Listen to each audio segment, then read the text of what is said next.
My name is Jessica Jones. I'm the Vice President of Marketing for Violet Defense. My background is actually in mathematics. So I was a math major, went to Elon University up in North Carolina, and I spent most of my career working for nonprofit work in the early childhood and health realm, and had the opportunity to meet our founder, Mark Nathan, and our now CEO, Terrence Berland, back in 2017 when I was working on a project to look at technologies that help support health at home. We're always looking at research and making sure we can validate our technology with the creative side in terms of communication and marketing. So it's been not only a great opportunity for me professionally, but obviously to get to be a part of a company that really can help protect the world and protect their health is just an important mission to be a part of. So it's a great combination of my skills, but also my passion for helping protect people and improve outcomes across Florida, across the world, across the country. Violet Defense was really born from our founder, Mark Nathan. So he was a traveling salesman, constantly getting sick every time he traveled on airplanes, going to hotels. We like to joke he got sick and tired of being sick and tired, and really set out to figure out what could be a better way to help protect our world from germs. And so he spent a lot of time researching things that weren't really going to work.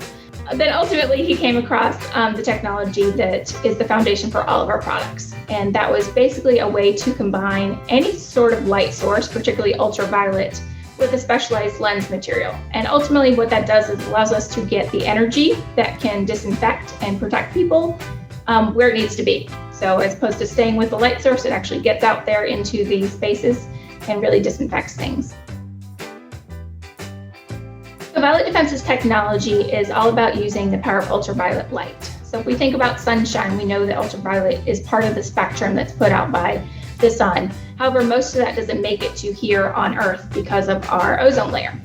So what we are able to do is take all of the UV spectrum, which is UVC, UVB, and UVA, and produce that using our proprietary bulb. The UV energy that gets produced is going to attack the DNA and RNA of pathogens and ultimately destroy them. Other parts of the spectrum can also attack proteins and lipids, which is particularly important with viruses such as the coronavirus. But ultimately, we're attacking them at the very small level, and it's harmful to germs, but is not going to be harmful to us as people. So UV disinfection has actually been around for a really long time. So it's been researched for over 140 years. It really started being used in water disinfection early on. And then about 20 years ago, we really started to see more use of it in the hospital space. And so typically those products are very large and very expensive. But when you're talking about people's health, we take that seriously. We want to make sure we can protect them from infections. Our goal was to really think about how do we bring this technology to everyday spaces. And actually long before the pandemic ever hit us, that was already our mission, was to really think about how we bring this technology that was typically only used in hospitals to places like schools and hotels, commercial office buildings, athletic facilities. So we've had teams like the Orlando Magic who actually used it 3 years ago to really think about how can they protect their players from the flu that hits us every year. Obviously, when the pandemic came and we really all started thinking about disinfection differently, we wanted to find ways, all of us, so not just us as a company here at Violet Defense, but everyone was looking for better ways to protect and disinfect the things that we touch every day, the air that we breathe. And so ultimately we started to see all of those industries we always envisioned to really start to adopt UV technology.